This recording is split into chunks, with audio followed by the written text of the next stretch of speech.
సరుకులు తీసుకురమ్మని నీ కదా చెప్పాను. ఈయనెందుకు పంపించావు? ఇదిగో ఈ సౌందర్యమే పంపించినది. అవును, నేనే పంపించాను. మొగుడంటే యజమాని, పెళ్ళామంటే బానిస. భార్య విలువ దగ్గరున్నప్పుడు తెలీదు, దూరం అయితేనే తెలుస్తుంది.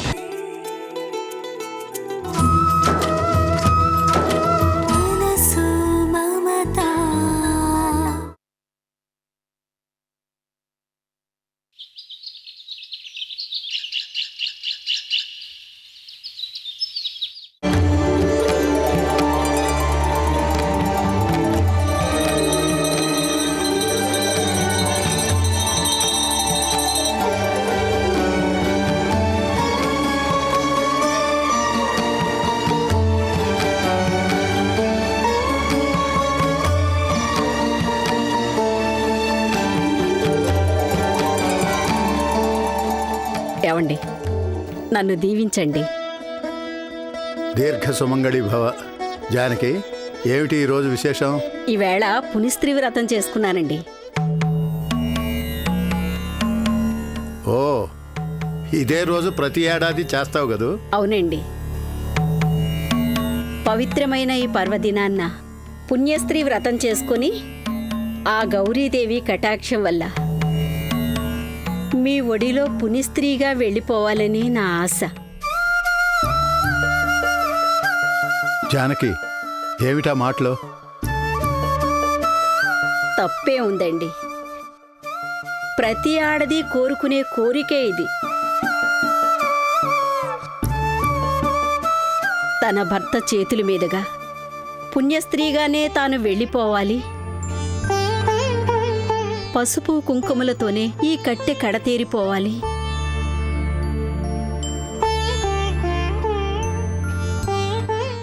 జానకి, కాలం మారుతున్నా నువ్వు మాత్రం మారలే సుమా.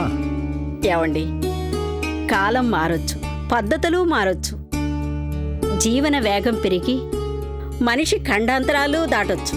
కానీ మనసు లోతుల్లో జీర్ణించుకుపోయిన నమ్మకాలు మాత్రం మారవండి. ఆంటీ, అంటే ఈ పుణ్యస్త్రీ వ్రతం చేస్తే కట్టుకున్నవాడు కలకాలం ఆరోగ్యంగా సుఖంగా ఉంటాడు, అంతేగా? అంతే కదమ్మా, పూర్ణాయుష్కుడై ఉంటాడు. ఈ పవిత్ర భారతదేశంలో పుట్టిన ఏ ఆడదైనా కోరుకునేది, తపించేది ఆ భాగ్యం కోసమే కదా.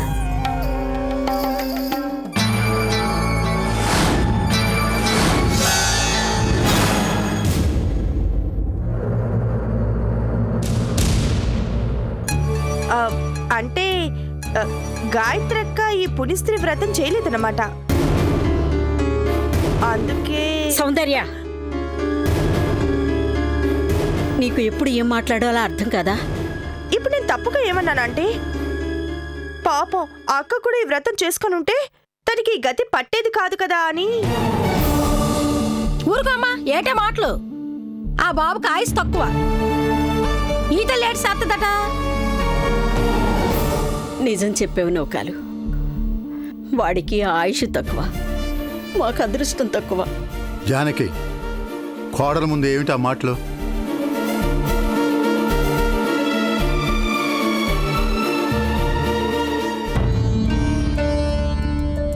అమ్మ గాయత్రి, ఊరుకోమ్మా. నీకైనా మాకైనా ప్రాప్తం ఎంతవరకు అంతే. జాతస్య హి ధ్రువో మృత్యు అన్నారు. బాధపడకమ్మా.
ఈ శిక్ష నీకు భగవంతుడు విధించింది కాదు అర్చన.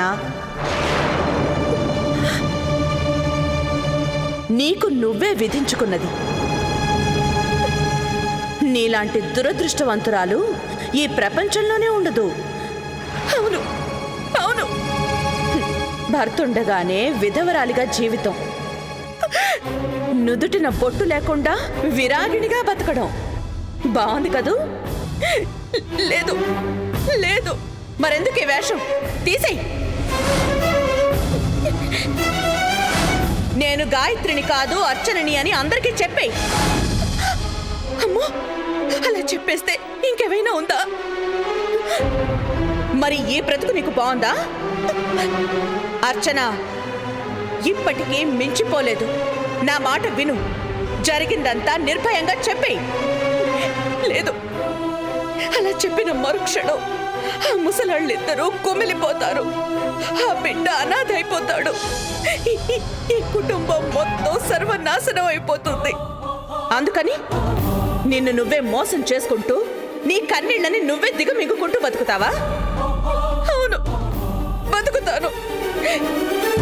ఇచ్చిన మాట కోసం కట్టుబడి నా శోకాన్ని నా కడుపులోనే దాచుకుంటాను. గాయత్రి అంటూ ప్రేమగా నోరారా పిలుస్తున్న వాళ్ళ కోసం నిప్పులాంటి ఈ నిజాన్ని నాలోనే సమాధి చేసుకుంటాను. మరి అర్చన చచ్చిపోయింది. గాయత్రీదేవి కట్టితో పాటు కాలి బూడిదైపోయింది. సరే, ఇంత చెప్పినా వినకపోతే నీ కర్మ అనుభవించు.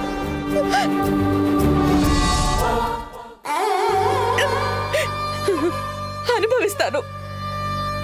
నాకు నేనుగా విధించుకున్న ఈ యావజ్జీవ శిక్షని నేనే అనుభవిస్తాను.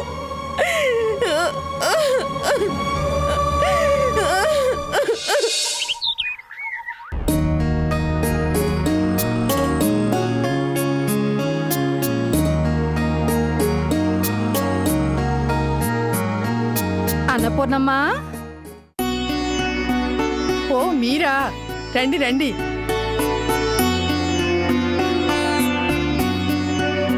కూర్చోండి.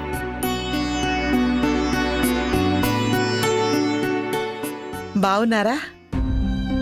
ఏదో రోజులు గడుస్తున్నాయి. జరిగిందంతా మాకీ మధ్యే తెలిసింది. అందుకే ఓసారి పలకరించిపోదామని వచ్చాం. ఏమిటో ఆ దేవుడు మంచి వాళ్ళకే కష్టాలన్నీ కల్పిస్తాడు. లేకపోతే ఎలాంటి కుటుంబం మీది? మీ పెద్ద కోడలు అర్చన మీతో ఎంత కలివిడిగా ఉండేది. ఎవరమైనా అనుకున్నామా మీ పెద్ద కొడుకు పెద్ద కోడలు విడిపోతారని? కంటికే కనిపించినంత దూరంగా ఎక్కడికో వెళ్ళిపోతారని? అంతా మా దురదృష్టం. ఏ జన్మలోనో మేం చేసుకున్న పాపం. అంతేనమ్మా, అలా సరిపెట్టుకోక చేసేదేముంది మరి? ఆ భగవంతుడి లీలలు ఎవ్వరికీ అర్థం కావు. అవును మరి, కష్టసుఖాలు కావడ కొండలు అని ఊరికే అన్నారా? వచ్చావా? కొంచెం కాఫీ పెట్టి తీసుకురామ్మా. కాఫీలు పెట్టి తేవాలట. ఆర్డర్ వేస్తోంది, ఆర్డర్. అయ్యో, సూర్య అనుకున్నానమ్మా. పర్వాలేదులేండి, కాఫీలేగా, తెస్తాను.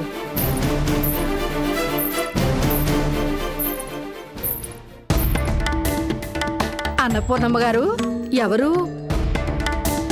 ఎవరేంటి చూస్తే తెలియడం లేదు? అయ్యో అంట అయ్యో, చూసేవాళ్ళ ముందు నాటకాలు. సూర్య అనుకుందట, సూరి.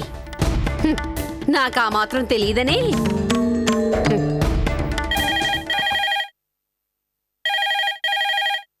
ఒక్క నిమిషం.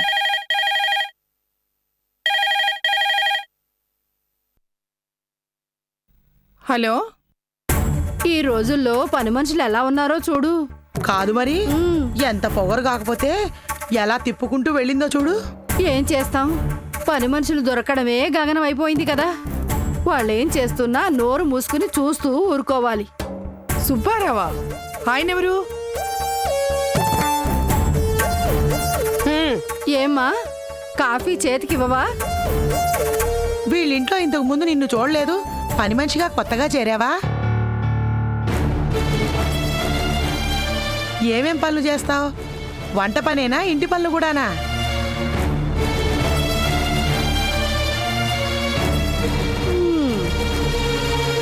జీతం ఎంత ఇస్తారేమిటి? ఎంత ఇస్తే మాత్రం ఏంటి, నెలకు వారం రోజులు తక్కువ కాకుండా నాగాలు పెట్టకుండా ఉండరు కదా. అయినా తప్పుతుందా? అవసరం మనది, అవకాశం వాళ్ళది. అబ్బబ్బబ్బబ్బా, ఇది రాంగ్ నంబరు. ఫోన్ పెట్టేయండి. అబ్బబ్బబ్బబ్బా, ఎల్లారు లేస్తే ఈ రాంగ్ కాల్స్ ఎక్కువైపోయినాయి. అవతలున్నదెవరో తెలుసుకోకుండానే సుబ్బారావుని పిలువు, అప్పారావుని పిలువు అంటారు. కర్మ కర్మ. అవునన్న పూర్ణమ్మ, ఏం చేస్తాం? కాలం మారుతోంది, అన్నీ భరించాల్సిందే. ఏది మన చేతుల్లో లేనప్పుడు అంతా భగవంతుడి దయ అనుకోవాలి. తప్పదు. వెళ్ళొస్తావమ్మా. వెళ్ళొస్తావమ్మా? నీ ఆరోగ్యం జాగ్రత్త. మంచిదమ్మా. పద.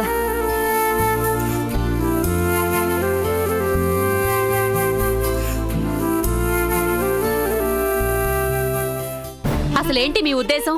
ఇంటికొచ్చిన వాళ్ళ ముందు నన్ను పని మనిషిని చేస్తారా? అయ్యో, వాళ్ళేదో పొరపాటు పడ్డట్టున్నారు. అవును మరి, వాళ్ళు పొరపాటు పడ్డారు, మీరు తమాషా చూస్తున్నారు. పిన్ని ఏమైంది? ఎందుకు అడుగుతావులేమ్మా? చివరికి నా బతుకు ముష్టి బతుకైపోయింది. గతిలేకి ఇక్కడికి వచ్చినందుకు మీ అత్తగారు నాకు గొప్ప బిరుదే ఇచ్చారు, పని మనిషి అని. అయ్యో, ఆ మాట నేను అనలేదమ్మా. అనకపోతేనే చూస్తూ ఊరుకున్నారు అంటే ఏమిటి అర్థం? మీ దృష్టిలో నేను పని మనిషిని అన్నట్టేగా. అందుకేగా కాఫీలు తీసుకురమ్మని ఆర్డర్ వేశారు. ఆర్డరు. కవిత, నా మాట నమ్మమ్మా. వచ్చింది నువ్వు అనుకోలేదు. అనుకోలేదట, అనుకోలేదు. కోడల్ని చూడగానే మాట ఎందుకమ్మ మారుస్తారు? చేయాల్సిందంతా చేసి అనాల్సిందంతా అని. పిన్ని జరగాల్సిందే. నాలాంటి దానికి ఇలాంటి శాస్త్రే జరగాల్సిందే. అందుకేనమ్మా చెడు కూతురింటికి వెళ్ళకూడదు అన్నారు. అయినా నా అంతట నేనేం మీ ఇంటికి రాలేదు. నువ్వే పిన్ని, నువ్వు రాకపోతే నా మీదొట్టు అన్నావని నీ మాట కాదలేక వచ్చాను. వస్తే మాత్రం మరి ఇంత చులకనా? ఈ రోజు పని మనిషి అన్నారు, రేపు ముష్టిది అని కూడా అంటారు.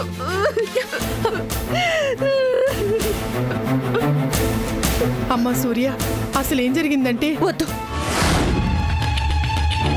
కళ్ళ ముందు కనిపిస్తున్న దానికి సాక్ష్యాలు రుజువులు అక్కర్లేదు. చూడండి, ఇక మీదట ఇంటికి ఎవరైనా వచ్చినా నన్ను పిలవండి, ఏ పనైనా నాకు చెప్పండి. అంతేగాని మా పిన్ని మనసుని కష్టపెట్టకండి. వాళ్ళు గతిలేక మన ఇంటికి వచ్చారు కదా అని చులకం చేయడం పద్ధతి కాదు.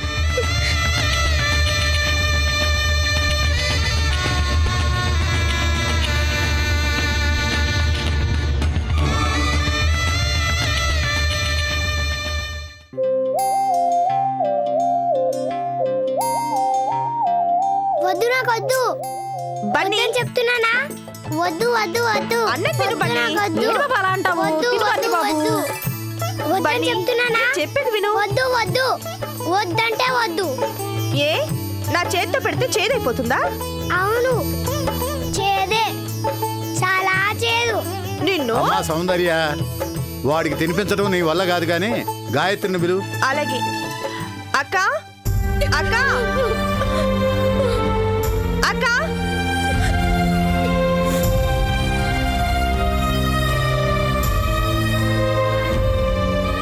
నీ కొడుకు నువ్వు తినిపిస్తే గానీ తిండంట. తీసుకో. అమ్మా, రా బన్నీ, రా కూర్చో.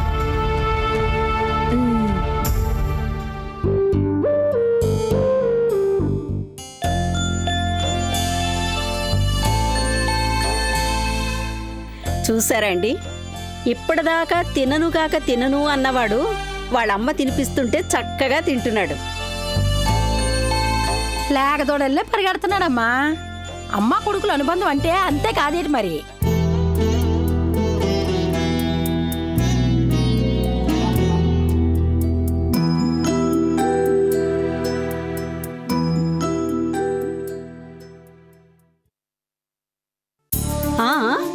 ఆగండి ఆగండి,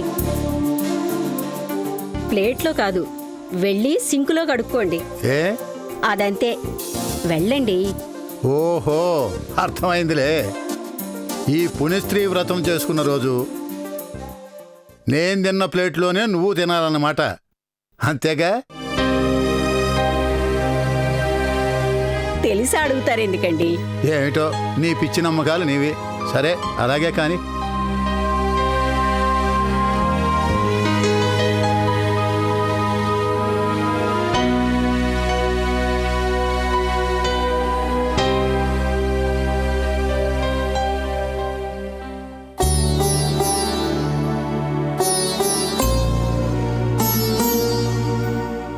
ఆంటీ, ఎంత భర్త అయితే మాత్రం ఎంగిలి ప్లేట్లో తినడం ఏంటి? అసహ్యంగా ఉండదు? సౌందర్య, అసహ్యమో ఆనందమో చూసే దృష్టిని బట్టి ఉంటుంది. Non sense. ఈ 21st సెంచరీలో కూడా ఇలాంటి చాదస్తాల నమ్మకాలు ఏంటి?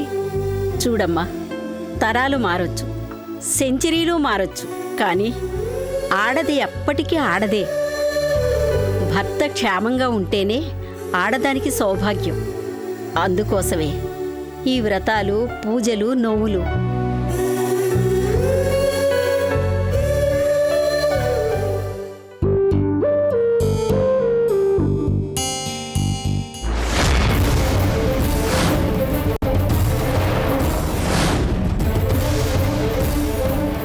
నౌకాలు, అతనికి కూడా అన్నం పెట్టు. అనగేనమ్మా.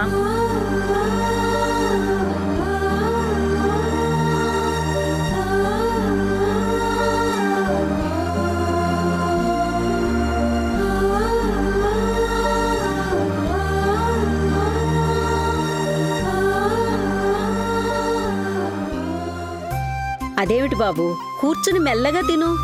పర్వాలేదు.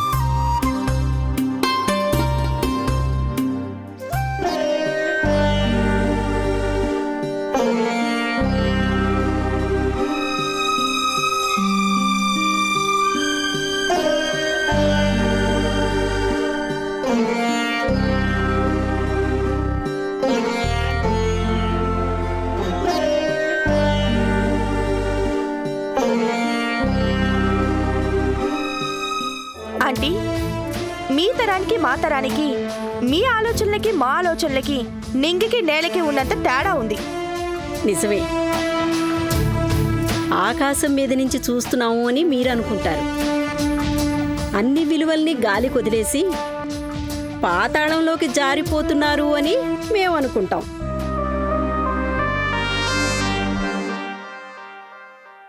అంటే ఇలా ఎంగిలి ప్లేట్లలో తింటూ పూజలు వ్రతాలు చేసుకుంటూ మీలాగే మేము ఉండాలా? ఉండమని నేను చెప్పేనా? నా నమ్మకం నాది అన్నాను.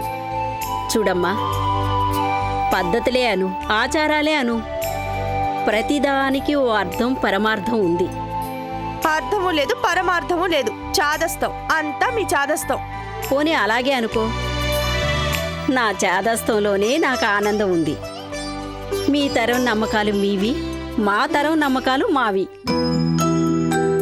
ఇలాంటివన్నీ ఇప్పుడెవ్వరూ పాటించరని నాకు తెలుసు. కానీ ఈవేళ ఒక్కరోజైనా ఇలా తింటే 5వ తనానికి ఆయుష్ పెరుగుతుంది అని తరతరాలుగా వస్తున్న నమ్మకం.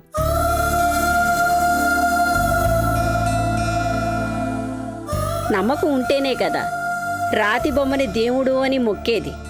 ఆ నమ్మకమే లేకపోతే దేవుడు లేడు, పతిదేవుడనే మాటకు అర్థమూ లేదు.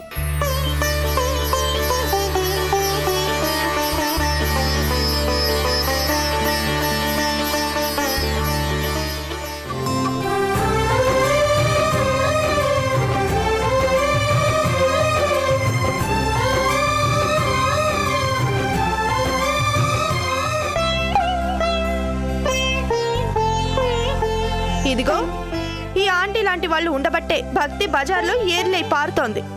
తప్పేటున్నదమ్మా? మీ బోటు ఆడంగులు ఉండబట్టే ఫ్యాషన్ల పేరుతో కోట్ల డబ్బు సముద్రంలో కొట్టుకుపోతుంది. ఏయ్ నిన్ను!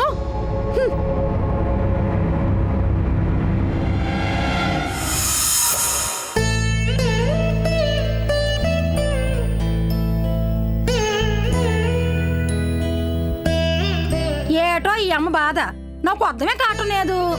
కట్టుకున్నాడు వదిలేశాడనో, కట్టుకోబోయేవాడు పరారైపోయినాడనో.